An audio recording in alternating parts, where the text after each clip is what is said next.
സംസ്ഥാനത്ത് വൈദ്യുതി നിയന്ത്രണം തുടരും. എത്ര നാൾ നിയന്ത്രണം തുടരുമെന്ന് പറയാനാകില്ലെന്ന് മന്ത്രി സണ്ണി ജോസഫ് പറഞ്ഞു. ആഭ്യന്തര ഉൽപാദനം കുറഞ്ഞു, കടം വാങ്ങിയിട്ടുള്ള വൈദ്യുതി തിരികെ നൽകിക്കൊണ്ടിരിക്കുകയാണ്. രാത്രിയിലെ ഉപയോഗം കുറച്ച് ജനങ്ങൾ കൂടി സഹകരിക്കണമെന്നും മന്ത്രി കൂട്ടിച്ചേർത്തു. അതിന് കൃത്യമായൊരു ഡേറ്റ് പറയാൻ കഴിയില്ല. നമ്മളുടെ കാലാവസ്ഥയിൽ വന്ന വലിയ വ്യതിയാനമാണ് അതിന്റെ കാരണം. എല്ലാവർക്കും അറിയാം. വൈദ്യുതിയുടെ ഉപയോഗത്തിൽ ഗണ്യമായ 1000 മെഗാവാട്ടിന്റെ വർധനവ് വന്നു. എന്നാൽ ഉൽപാദനം കഴിഞ്ഞ വർഷം 45 ദശലക്ഷം യൂണിറ്റ് ആയിരുന്നെങ്കിൽ ഇപ്രാവശ്യം 17-18 ദശലക്ഷം യൂണിറ്റ് ആയിട്ട് അത് കുറഞ്ഞിട്ടുണ്ട്. ജൂൺ പകുതിക്ക് ശേഷം മഴ കിട്ടുമെന്ന പ്രതീക്ഷയിൽ മറ്റ് സംസ്ഥാനങ്ങളിൽ നിന്ന് വൈദ്യുതി കടം വാങ്ങിയിരുന്നു. ആ കടം വാങ്ങിയത് നമ്മളിപ്പോൾ തിരികെ കൊടുത്തുകൊണ്ടിരിക്കുകയാണ്. എല്ലാ ദിവസവും തിരികെ കൊടുത്തുകൊണ്ടിരിക്കുകയാണ്.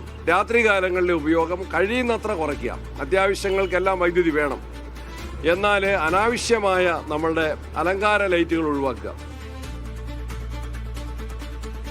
RB സനൂപ് ചേരുന്നുണ്ട് വാർത്തയുടെ വിശദാംശങ്ങളുമായി. സനൂപ്, എന്തായാലും സംസ്ഥാനത്ത് വൈദ്യുതി നിയന്ത്രണം ഇനി അങ്ങോട്ട് തുടരും എന്ന് തന്നെയാണ് മന്ത്രി ഇപ്പോൾ പറഞ്ഞിരിക്കുന്നത്. ഏറ്റവും പ്രധാനപ്പെട്ട ഒരു കാര്യം അദ്ദേഹം സൂചിപ്പിച്ചതുപോലെ തന്നെ ഇത്തവണ മഴ കുറവായിരുന്നു എന്നുള്ളത് തന്നെയാണ്.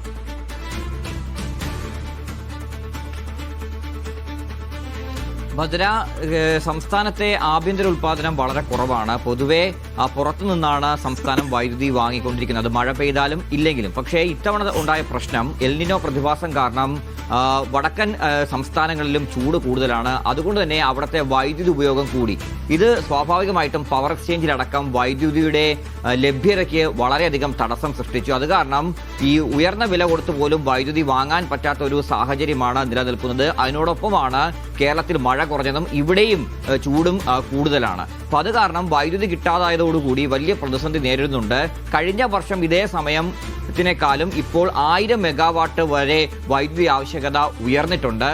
ഇനിയിപ്പോൾ ആഭ്യന്തര ഉൽപാദനം കൂട്ടാമെന്ന് വെച്ചാൽ ഈ ഏപ്രിൽ മെയ് മാസങ്ങളിൽ ഒക്കെ തന്നെ മറ്റ് സംസ്ഥാനങ്ങളിൽ നിന്ന് കടമായിട്ട് സ്വാപ്പ് കരാറിന്റെ അടിസ്ഥാനത്തിൽ സംസ്ഥാനം വൈദ്യുതി വാങ്ങിയിരുന്നു. അപ്പം ഇവിടെ മഴ പെയ്യുമ്പോൾ തിരിച്ചു കൊടുക്കുക എന്നുള്ള കരാറാണ് ഈ സ്വാപ്പ് കരാർ. പക്ഷേ നമുക്ക് മഴ കുറവായിരുന്നു. ഉള്ള മഴ പെയ്തത് തന്നെ ഇപ്പോൾ 28% വെള്ളം മാത്രമാണ് ഡാമുകളിൽ നിലനിൽക്കുന്നത്. അപ്പോൾ ആ വെള്ളം ഉപയോഗിച്ചുകൊണ്ട് ഉൽപ്പാദിപ്പിക്കുന്ന വൈദ്യുതി ഈ പറയുന്ന മറ്റ് സംസ്ഥാനങ്ങൾക്ക് കൊടുക്കേണ്ട സാഹചര്യം കൂടി നിലനിൽക്കുകയാണ്. അപ്പോൾ ഇതൊക്കെ കൊണ്ട് തന്നെ വൈദ്യുതി പ്രതിസന്ധി വളരെ രൂക്ഷമാണ്, അതിരൂക്ഷമാണ്.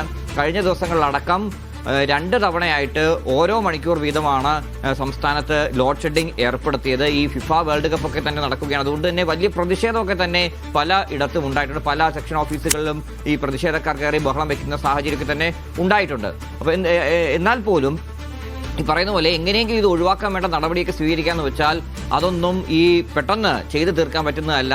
പല കരാറുകൾക്കുമുള്ള അനുമതിയും മറ്റുമൊക്കെ തന്നെ നൽകിയിട്ടുണ്ട്. പക്ഷേ അവിടെ നിന്നൊക്കെ തന്നെ വൈദ്യുതി കിട്ടാൻ കാലതാമസം എടുക്കും. അതുകൊണ്ട് എത്ര കാലം ഈ വൈദ്യുതി പ്രതിസന്ധി തുടരുമെന്ന് പറയാൻ കഴിയില്ല എന്നാണ് വൈദ്യുതി മന്ത്രി സണ്ണി ജോസഫും വ്യക്തമാക്കിയിട്ടുള്ളത്. മാത്രമല്ല അദ്ദേഹം ഈ സാധാ ജനങ്ങളോട് അഭ്യർത്ഥന നടത്തുന്നുണ്ട്. ഈ ഉപഭോക്താക്കൾ പരമാവധി പീക്ക് സമയങ്ങളിൽ, അതായത് വൈകുന്നേരം 7 മണിക്ക് ശേഷം പരമാവധി വൈദ്യുതി ഉപയോഗം കുറയ്ക്കണം. അലങ്കാര ദീപങ്ങൾ ഉൾപ്പെടെയുള്ളവ ഉപയോഗിക്കാൻ പാടില്ല. അതേപോലെ തന്നെ AC-യുടെ താപനില അത് 25 ഡിഗ്രി സെൽഷ്യസിന് മുകളിലേക്ക് ക്രമീകരിച്ചിട്ട് വേണം AC ഉപയോഗിക്കാൻ തുടങ്ങിയ ഒരുപാട് കാര്യങ്ങൾ പൊതുജനത്തിന്റെ അഭ്യർത്ഥന കൂടി അദ്ദേഹം തേടിയിട്ടുണ്ട്. എങ്കിലും ഈ പറയുന്ന പോലെ വൈദ്യുതി കൂടുതൽ എത്തിക്കാൻ വേണ്ട ശ്രമമൊക്കെ നടത്തുന്നുണ്ട്. പക്ഷെ എന്നാൽ പോലും 500 മുതൽ 700 മെഗാവാട്ടിന്റെ വൈദ്യുതി കുറവ് പൊതുവെ സംസ്ഥാനം ഇപ്പോൾ നേരിടുന്നുണ്ട്. ഈ ദീർഘകാല കരാറിനൊക്കെയുള്ള ശ്രമമൊക്കെ നടത്തുന്നുണ്ട്. കഴിഞ്ഞ ദിവസങ്ങളിലാണ് regulatory commission 200 megawatt solar energy corporation of ഇന്ത്യയിൽ നിന്ന് 25 വർഷത്തേക്ക് വാങ്ങാനുള്ള അനുമതി നൽകിയിട്ടുള്ളത്. പക്ഷേ ഇതിന്റെയൊക്കെ തന്നെ നടപടിക്രമങ്ങൾ പൂർത്തിയാകുമ്പോൾ കാലതാമസം എടുക്കും. നിലവിലിപ്പോൾ ഹ്രസ്വ കരാറിലൂടെയൊക്കെ തന്നെ വൈദ്യുതി എത്തിക്കാനുള്ള ശ്രമം നടത്തുന്നുണ്ട്. ചില ദിവസങ്ങളിൽ ഈ പറയുന്ന പോലെ മഴ പെയ്യുമ്പോഴേക്കും താപനില കുറയുന്നുണ്ട്. ആ സമയത്ത് വൈദ്യുതി ഉപയോഗവും കുറയും. അപ്പോൾ പ്രശ്നം ഉണ്ടാകത്തില്ല.